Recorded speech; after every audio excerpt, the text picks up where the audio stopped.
Of all the musical influences I have, Bon Scott easily ranks in the top five, not just as a singer, but as a lyricist as well. His lyrics were not deep on any philosophical level, or had you contemplating your existence in the great cosmos and your relationship to it. No, his tongue in cheek styled lyrics were geared to the primitive instinct of every young man chock full of testosterone giving the middle finger to society. And he was passionate about his lyrics too.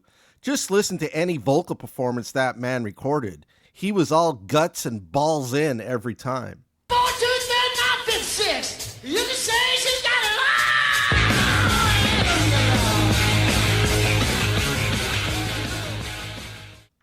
Bon Scott was born Ronald Belford Scott on July 9, 1946 in Fulfar, Scotland, to parents Charles Scott and Isabel Mitchell, who ran a family bakery in the town of Kirriemuir. At age 6, the family of 4, which now included younger brother Derek, emigrated to Australia, settling in Sunshine, Victoria, a suburb of Melbourne. After his second brother Graham was born in 1953, the family packed up and moved to Fremantle, a port city in Western Australia in the metropolitan area of Perth. He also had a younger sister named Valerie, who was born after Graham. He was called Bon because another kid in his class at North Fremantle Primary School was also named Ronald. Perhaps his nickname could have been from a lingering Scottish accent he still had as a young child, and the Scottish word Bonnie, meaning handsome, pretty, or attractive. Bonnie Scotland, Bonnie Scott, Bon Scott. He joined the Fremantle Scots pipe band along with his father, where he learned to play drums and picked up the fife, recorder, and the bagpipes. He dropped out of high school at age 15 and by 1963 had landed in Riverbank Juvenile Institution after being arrested for falsifying his address, escaping legal custody, having sex with an underage girl, though he would have still been a teenager himself, and for stealing 55 liters of gasoline. In 1964, Scott formed his first band called The Spectres, where he played drums and sang some lead vocals. This band eventually morphed into The Valentines in 1966, where Bon shared vocals with Vince Lovegrove. They recorded a few songs written by Harry Vanda and George Young of the Easy Beats and released several singles. One of their own songs, Juliet, co-written with Scott, cracked the Australian top 30.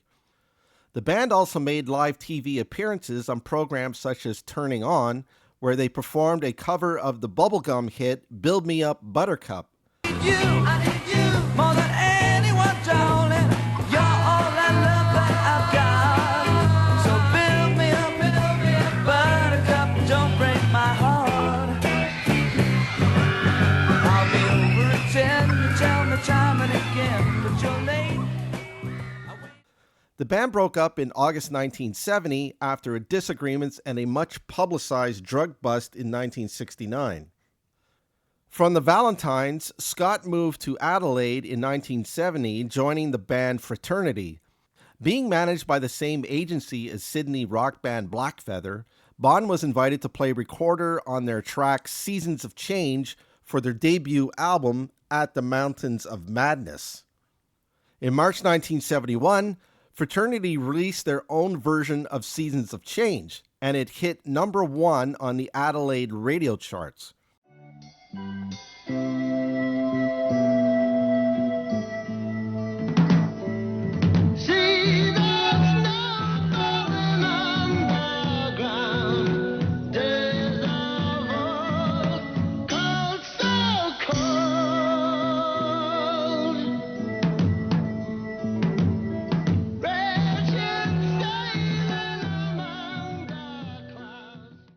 Fraternity released 2 albums during their career, 1971's Livestock and 1972's Flaming Gala.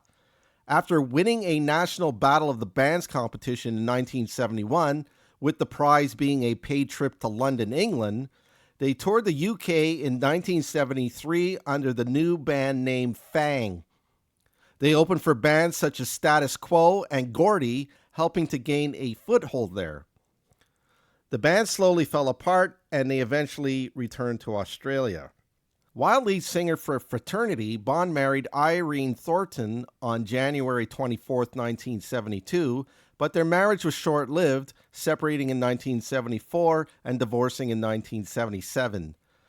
Bon was also involved with a Margaret Smith, whom he had also met in Adelaide in the early 1970s, but their relationship ended in 1977.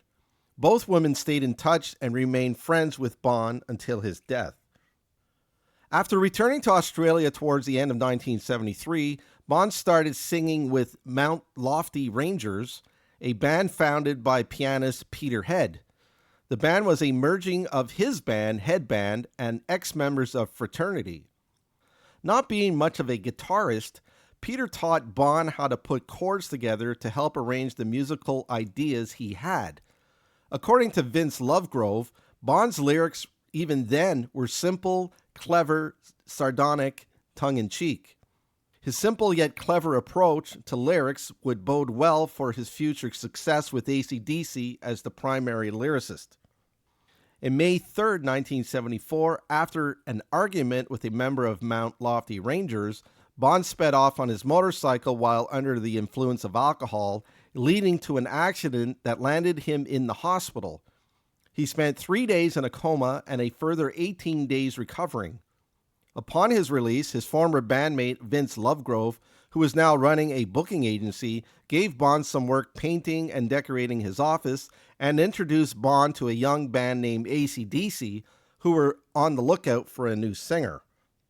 According to Bon's ex-wife Irene, he first met AC/DC while they were on tour with Lou Reed in August 1974. They had stopped in at the Porasco Hotel in Adelaide and were performing a couple of songs of some old rock and roll standards because they were without a singer. Bon jumped on stage to sing with them on Vince Lovegrove's suggestion. According to Lovegrove, after an all-night jam at one of Bon's friends, Bon was offered the job. Bon initially thought the band was too young to rock, and they thought he was too old to rock. Bon was 28 at the time, and Angus was 19, but the former Scotsman worked it out, and the rest became history. Bon is featured as lead vocalist on 6 studio releases from 1975's High Voltage to 1979's Highway to Hell. He is also credited as co-writer on all tracks except for Baby Please Don't Go /Soul Stripper off of the Australian release of High Voltage and Can I Sit Next to You Girl /School Days from the Australian release of TNT. Bon's life came to a tragic end on February 19, 1980, after being left to sleep in the back of a friend's car in East Dulwich, London. He was found the next day and was pronounced dead on arrival at King's College Hospital in Camberwell. He was only 33. The coroner's report listed the cause of death as misadventure from alcohol poisoning. Bon is buried in Palmyra, a suburb of Perth, Australia.